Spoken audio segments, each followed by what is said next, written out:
Bienvenue dans cette nouvelle vidéo de 40 nuances de disque. Je vous présente maintenant le profil de Virgile. Je commence l'analyse avec le calcul des masses, c'est-à-dire que j'arrive sur les deux axes et les histogrammes me permettent de renseigner les chiffres dans les deux ronds qui vont me permettre d'additionner axe par axe finalement les chiffres pour voir que au naturel, donc Virgile est plus centré sur la tâche que sur la relation. Alors qu'en adapté, il y a une inversion, c'est presque un équilibrage, mais légère inversion quand même. Donc, première chose que je peux constater, c'est cette inversion finalement de centration. Et puis, au naturel, j'observe que c'est l'observation, ou le coup, qui l'emporte largement sur l'action. Et même si en adapté, c'est toujours l'observation qui l'emporte sur l'action, c'est moins flagrant, puisqu'on passe d'un rapport de 154 sur 54 à un rapport de 141 sur 82.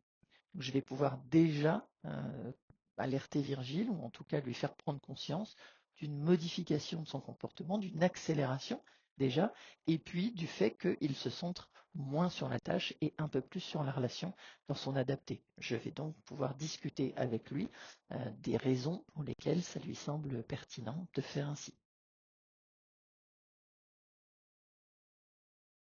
Je poursuis l'analyse du profil de Virgile en descendant au niveau des quatre couleurs grâce aux histogrammes. Au naturel, donc on a un profil bicolore CS avec deux couleurs relativement inaccessibles, donc rouge et jaune. Ça me donne le profil de quelqu'un qui a le désir d'atteindre le résultat de manière parfaite en ayant un plan bien établi avant d'envisager de passer à l'action, donc le C à 84%, et une persévérance et une attention aux autres assez palpables avec un S à 70%. Comme on l'a vu avec le calcul des masses, l'observation prime largement sur l'action. Et on aura donc un profil au rythme posé, voire lent, vu d'en face, c'est-à-dire des rouges et des jaunes. On pourra demander à Virgile s'il se retrouve dans ce profil, quand est-ce qu'il agit ou qu'il agissait de cette manière, si ça fait longtemps qu'il ne s'appuie pas sur son naturel. En adapté, on a un profil tricolore qui devient CIS, donc le S n'est plus tout à fait visible avec seulement 55%. Et une couleur toujours difficilement accessible, donc le rouge à 23%.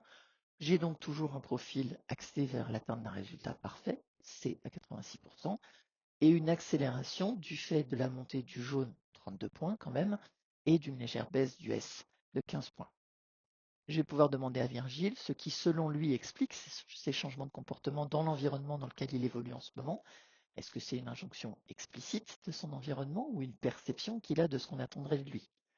Je vais pouvoir lui demander combien ça lui coûte et puis quels sont les moyens dont il dispose pour se ressourcer, à quel moment il arrive à agir de manière plus naturelle pour pouvoir effectivement un peu recharger les batteries de temps en temps. Passons maintenant au graphe des déclinaisons. Et je commence bien évidemment avec le naturel. J'observe de suite qu'on a 4 déclinaisons qui sont élevées, voire très élevées, les points 1, 2, 3, 4 au-dessus de 70 ou de 75%, et les deux suivantes sont inférieures à 60%, donc comportement peu visible à l'extérieur, et en même temps des comportements sur lesquels il va y avoir une certaine flexibilité, peut-être même une difficulté à choisir sur le binôme 6-7. Voilà comment je pourrais décrire ce profil. Lorsqu'on lui propose de s'engager dans un projet, je vois un profil qui va d'abord voir tout ce qui pourrait mal se passer et anticiper les imprévus. C'est le point 1 du conformisme et de la prudence. Il va prendre le temps de suivre toutes les étapes du plan pour assurer la perfection du résultat, ni plus ni moins. En tout cas pas moins. Et c'est le point 2 du respect des normes. Parfois, tout ça se fera peut-être au mépris d'une efficacité de bon sens. Il aura même une réelle difficulté à prendre le moindre risque, puisque ces deux déclinaisons sont au-dessus de 75%. Une fois engagé dans le projet, c'est quelqu'un qui ira au bout des choses, point 3 de la persévérance et conciliation, non par plaisir, mais par souci de respecter ses engagements, et quelqu'un qui aura à cœur de prendre le temps d'évaluer les conséquences de ses actes, de ses décisions ou de ses paroles sur les autres, et c'est le point 4 de la réflexion, 3 et 4 étant assez élevés tous les deux à plus de 70%. Une fois ce temps, parfois long, surtout pour les autres, écoulé, il prendra ses décisions plus souvent avec le souci de rester factuel et rationnel, c'est le point 5 de l'exactitude et objectivité, même s'il sera capable de régulièrement laisser un peu plus son cœur parler avec le point 8 de l'éthique personnelle qui est supérieur à 40%. Enfin, il pourra aussi bien imposer cette décision aux autres que prendre le temps de les persuader, égalité entre les points 6 et 7 de l'affirmation de soi versus sociabilité et persuasion.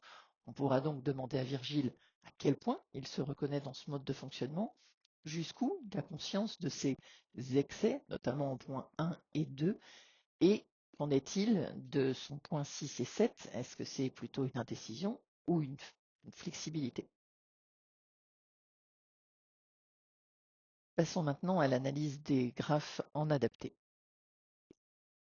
Ce que je remarque de suite quand je vois le profil de Virgile, c'est les 3 points jaunes qui partent à droite de la diagonale. Donc je vais pouvoir discuter avec lui pour comprendre ce qui fait qu'il lui semble pertinent dans son environnement d'augmenter sa capacité aussi bien à être optimiste qu'à être spontané ou qu'à aller persuader les gens. Si je prends dans l'ordre des déclinaisons en adapté, ça commence par le point 2 qui reste un point toujours en excès, c'est-à-dire au-delà de 75%. Donc j'ai toujours quelqu'un qui a besoin quand même d'avoir un plan bien établi et de suivre le plan bien établi pour atteindre la perfection. Le deuxième point qui vient ensuite, c'est le point 7. Et là, je vais pouvoir entamer une discussion avec Virgile pour comprendre, ou en tout cas lui faire prendre conscience et peut-être l'aider à expliciter le fait qu'il va prendre le temps de persuader les autres de venir avec lui et qu'il n'imposera pas ses décisions aux autres. C'est un premier grand changement dans son mode de fonctionnement, puisque c'était à 50% au naturel et que ça devient à 65-7% en adapté.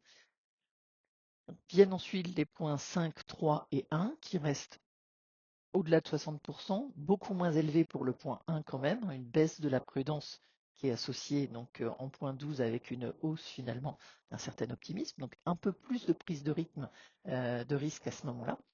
Et puis une augmentation du rythme avec le point 4 qui va baisser et le point 9 qui va monter de manière concomitante. Donc je suis plus spontané, je vais plus vite dans ma mise en action, dans ma mise en mouvement.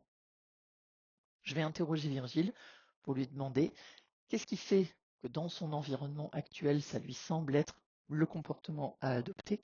Est-ce que c'est une demande explicite de l'environnement ou une injonction qu'il se donne à lui-même? Combien ça lui coûte? Sur quel point en particulier?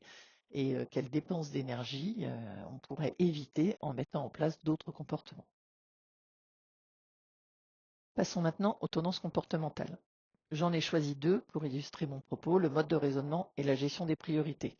J'en profite pour vous signaler une erreur dans le livre puisqu'il est écrit transmission des instructions, mais c'est bien la gestion des priorités dont je vais parler ici.